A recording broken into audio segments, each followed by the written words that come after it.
only for the individual, but for many individuals, but for a whole population too. And I don't know if you know this personage. This is an Argentinian cartoon maker. His name is Kino. In 1960, he started, I think he started before 1960, but he created a personage called Mafalda. I don't know if you know here in Venezuela or in Europe or in the US, but Mafalda is very famous. Maybe in Spain, in South America, and she was quite political. He was quite political, and the personage was part of it. So I want you to show, it's only a minute, this little thing, and then we can compare about the other things we saw. Sorry.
Okay, this is why I'm showing this. I think it's clear, no?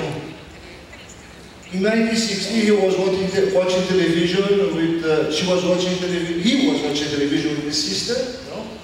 And they were showing a report of something going on in town that was quite violent, and there was this tank with the water.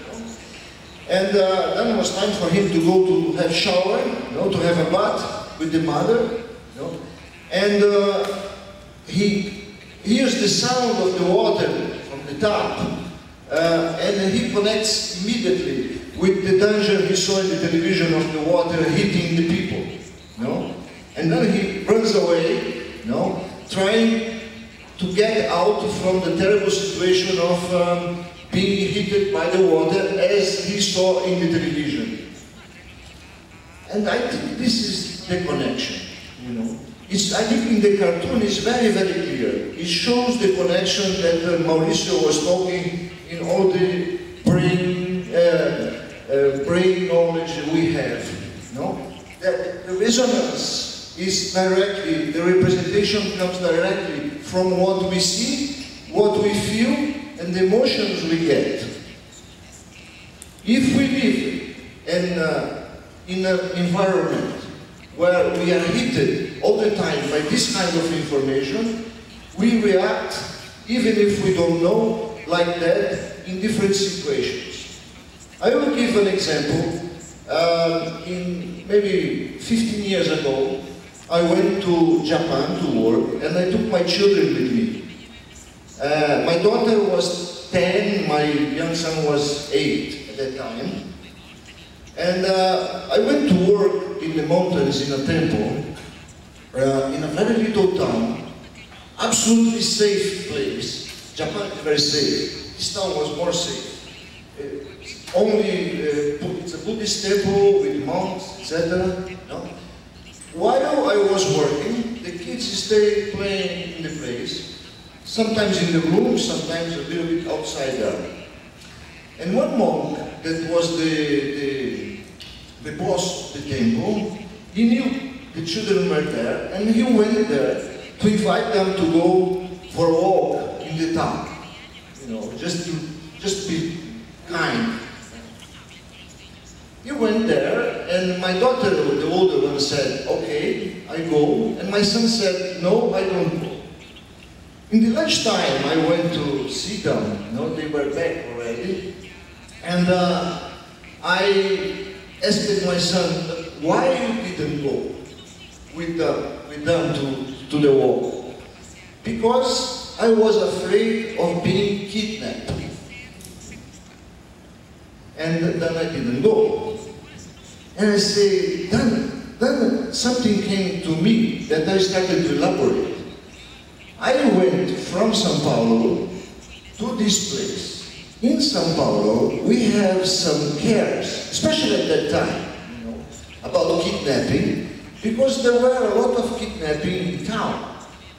Not close to us, never happened to us, but it was circulating in the society, the problem of kids being kidnapped, so the guys get money from the families. And in the school they talk about that, but I never realized that that could be so deep for him, and maybe for me, that was not aware of the situation.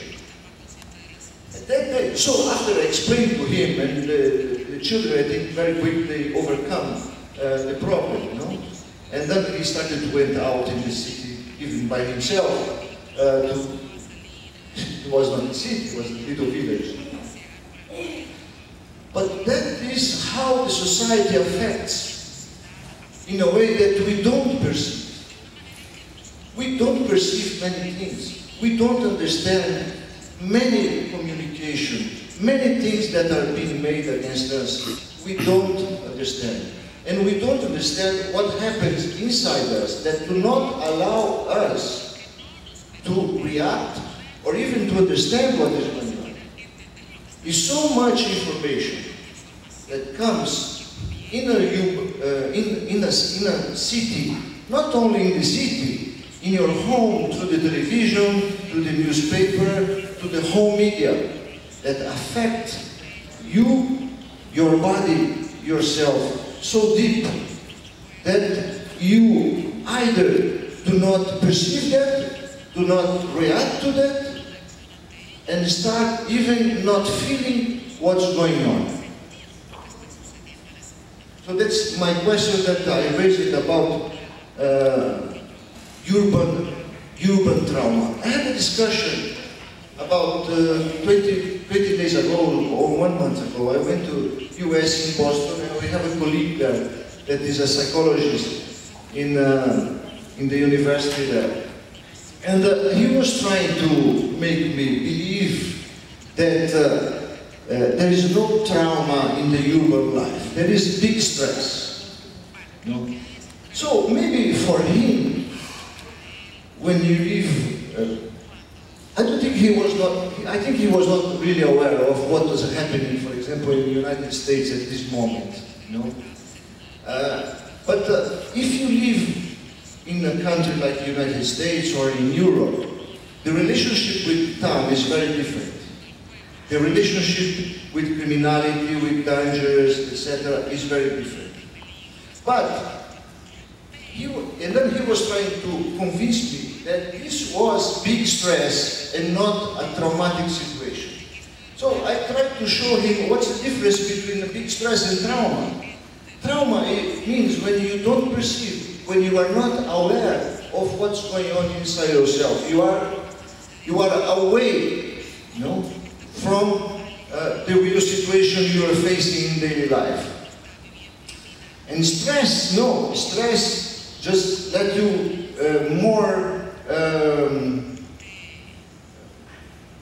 not more aware, but more, how do you say, more deeply feeling the situation, and you cannot react out of tiredness, out of so much pressure you feel, out of depression, etc. But somehow you are aware of the situation. In trauma, you lose this awareness. No? And I think in human life today, we lose this awareness in very, very deep situations. For example, in US, after September 11, I think it took many years for the Americans to realize, for most Americans to realize, what happened at that day. that was so traumatic for the psyche of the US nation. I think it was very traumatic for them. In the first 5 years, they fight against this. They create all the power to fight and to react and to go to Iraq, etc., destroy everything. But what really happened in their selves, in their bodies, it was a big hit in the psyche of a nation. Something is changing there at that moment, I think, because of that. I have a client that was in the towers, you know. He was in the 3rd floor, and he had to run away, you know, to save his life. And then he stayed living in the US for more 5 years, and then he went back to Brazil already with 2 kids, etc. 10 years after, this was last year, 10 years after, he started to realize what happened with him at that day that was affecting his life today. It took him 10 years to realize what happened. It's so difficult and so deep. This traumatic situation was a shock there. But this kind of shocks happen every day in other towns. Not like that, but it's an everyday bombarding situation against us. Okay, I just want to bring this as a reflection, and then we keep going. You know? And I have other things to say, but I'm going to complete it later. Okay?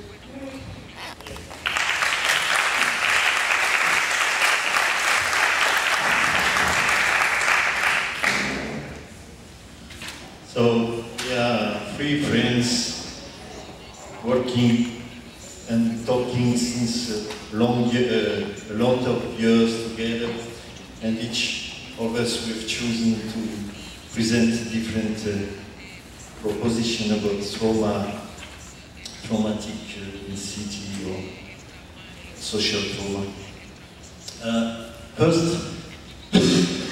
First I want to present the catastrophe. Actually, all the lecture, all the newspaper show us an incredible breakdown of the whole system. It's not a breakdown for some people or for our money or for our banks. It's a breakdown in a psychic system that with power and technology we can get a success.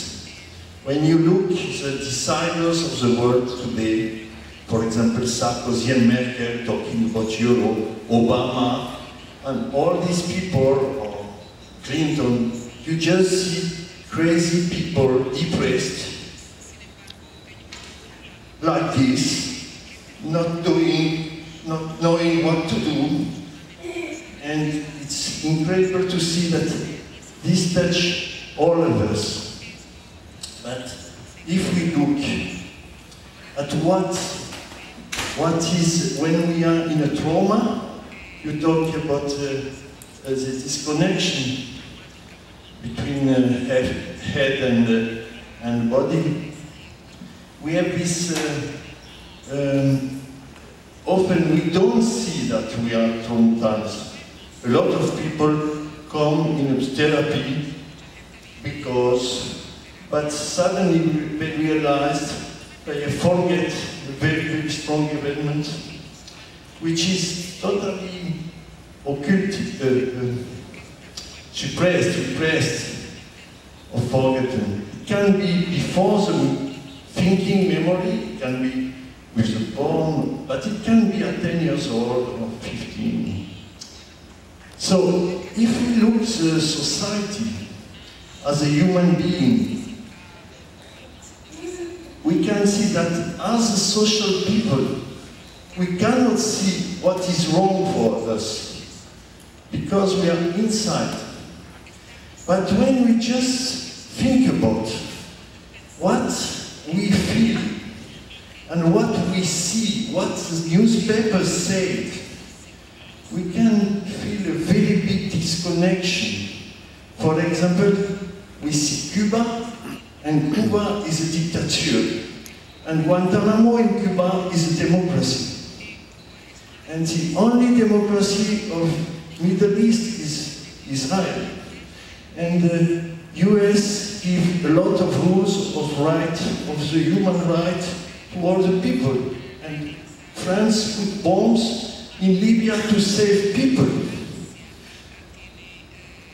We believe it because everybody said it, but inside we feel it's strange.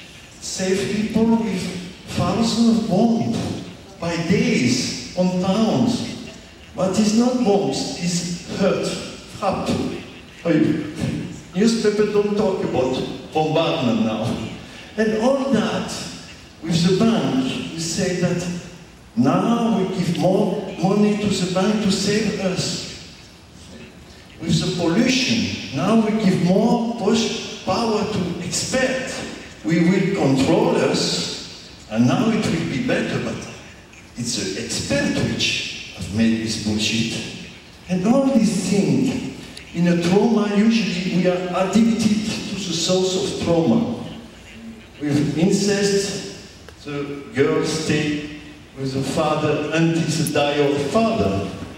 When we all talk that the movement is nice, and to repair that, we go in computer and see what movement we can do. Oh yes, it will be good to move. And we stay more with the computer. So there is actually a schizophrenia, world schizophrenia. Usually when you change when I was young, you change of country, you change of mind. When I was 20 years old, I go in Africa, in Black Africa, and then I realized they not have the cause and effect thinking. That means that if a driver go out of the road, he come back to the road and drive at the same, absolutely the same speed. He didn't die because it was not the day to die, not because he go too fast.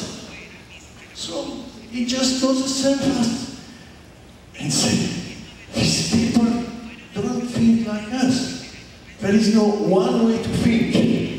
There is no possibility to see the life. Now if you move in the world, you see exactly the same hotel, the same airport, the same newspaper saying the same things. And you go in a commercial center, you see exactly the same fashion, same object made in China. So it's difficult to go out of our schizophrenia. This is a catastrophe. So we are all with a strange feeling that not be in our shoes. Because we, for example, one thing in psychotherapy, if you understand a problem, the problem disappears. But every day we know it's not true. Yesterday or 1 week ago, I take a flu because I walked outside of my house in the rain. I understood why, but my flu stayed there. So it's not because you understand that you correct. And you can correct without understanding. But we all think, if you understand, it's finished. And every day with the proof it's not. So we try to understand more, and doing that we go more out of our feelings, and we have more problems. More schizoid. All this kind of not thinking of one person, but thinking of everybody. So it's always confirmed. I must believe it. So now if we go to humanity like a human being, a person comes and says, my children has gone and now my husband goes. And I feel, this is the chance of her life. She suddenly can realize that she exists. She's not the wife of Mr. and the mother of his children. But inside, it's lived like a big breakdown, that all what I knew disappeared. And we are, like humanity, a bit like that. All that we knew disappeared. But when I was young, I didn't feel this society was nice. Now I feel it's worse. But I wanted to change it. So if we want to come back before, we will have not so good solution. Like if the client recover his children, which are 28 years old, and the husband and live there, it's crazy.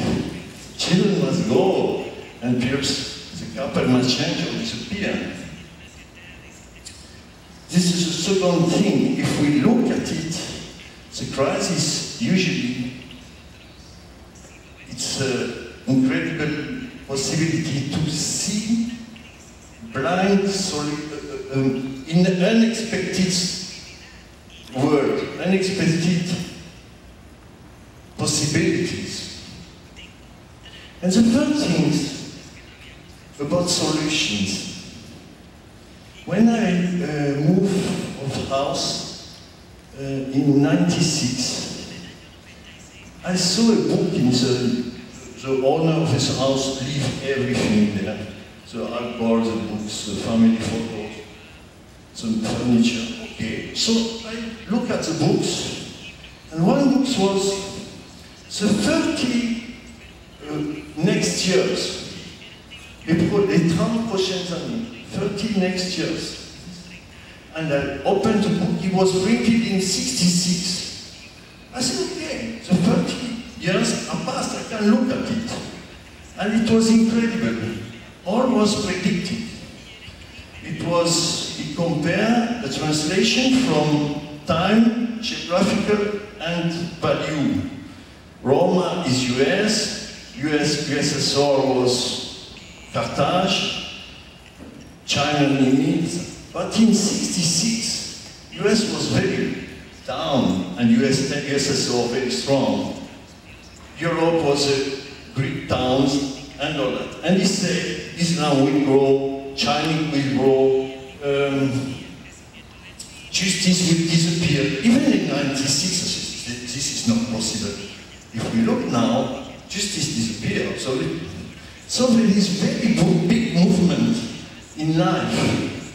For life, 1 century is nothing. I was in a Congresso of osteopath, and I was a psychotherapist of the Congress, and there was an anthropologist of the Congress, which finds some angles which show evolution.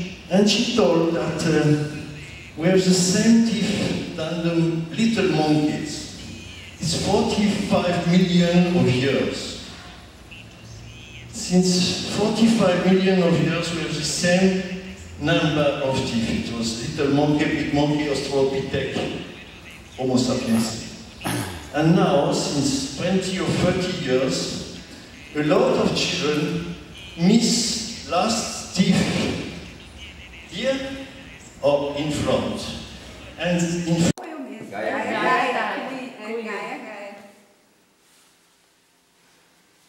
Nós vamos provar 3 vinhos, os 3 que eles têm, ó.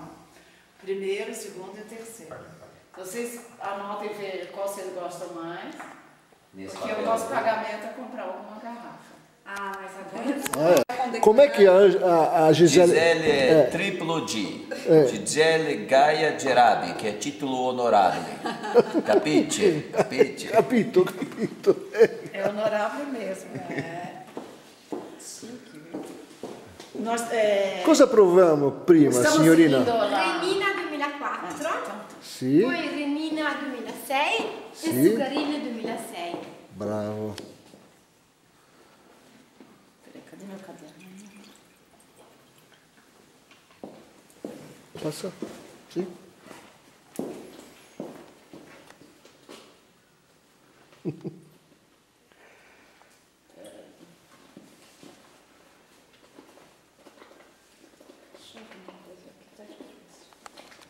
È un grandissimo onore per me lavorare con lui.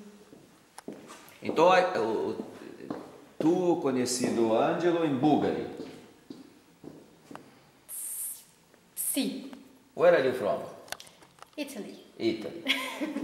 Pensei que ela fosse búlgara. Búlgara? Não, Búlgara. Búlgara na Itália? Na Itália. Toscana? Só que tá em cima tá mais pro norte. E eu não vi nada disso. Não, na verdade Eu vou te não mostrar. sabia. Quando ela explicou lá em cima que eu vou te E mostrar. eu aqui com a cabeça na Bulgária. Eu fiquei pensando, por que ele foi buscar? É Búlgara, é mar. É que tu sembra una búlgara. Michele, tu... Allora, Opa, cuidado. Quindi è per te. Senta. Ah, Bulgária. Non so se ci hanno messo. Qui è Bolgari e qua è Montalcino. Ah, é na costa. É costeira leste. Qui il perto mare. de Alba, né? Mediterrâneo. Sì, sì. Ah no. Teacher, per favore, professora. No. Sì. dopo mando a Angelo. Dopo. Oh, dopo, ok. Bom, boa noite, todo mundo, formalmente. Eu queria dizer para vocês, fazer uma pequena introdução, especialmente sobre a prova e também sobre o meu colega José Alberto. A prova é uma ex-professora minha, hoje uma grande colega de muitos anos já. Foi minha professora em 1980 na Inglaterra. Introdutora mesmo da psicologia. Nos últimos 15 anos nós temos um grupo juntos na França, é um grupo de pesquisa, de estudos, somos professores dentro da mesma escola há muitos anos. Ela me recebeu na Inglaterra, o privilégio de estar recebendo ela aqui em São Paulo, na minha casa, enfim, no Brasil. E ter essa oportunidade de compartilhar num espaço, esse nosso espaço aqui informal, de diálogos, né? E que está continuando, sendo que o tema dessa noite é sobre a liberdade e a retenção, né? Para continuar os diálogos de polaridade que a gente tem feito aí nas últimas vezes. E o José Cota, José conhecido como José Cota, não José Alberto Cota, é meu amigo e colega de profissão há uns 30 anos, pelo menos, né? Desde a época que eu morava no Rio de Janeiro, nós participamos do mesmo grupo de formação e fizemos uma série de trabalhos juntos. E o José agora mudou para São Paulo, já faz quanto tempo já está em São Paulo? Que eu frequento assim 11, que eu estou aqui 6. Né? 6 anos. Fez mestrado, doutorado em São Paulo, enfim. Ele veio para São Paulo para se aculturalizar, para virar gente. Essa rixa Rio-São Paulo, né? Tinha que aparecer. Eu fui para o Rio para relaxar, ele veio aqui para entrar numa. I just made an introduction about yourself, about us, about him. Yes, okay. Yeah. So, Clova, I will translate you, so... Yeah, fine. All right. Well, thank you very much. Hello, everybody. Great pleasure to be here. Just one question. Todos entendem inglês aqui, não? Pode traduzir. Por enquanto, sim, né?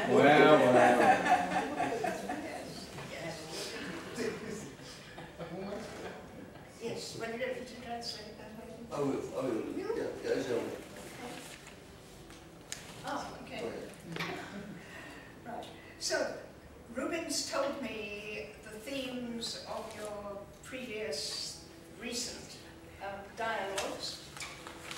And so then, together we decided on this theme.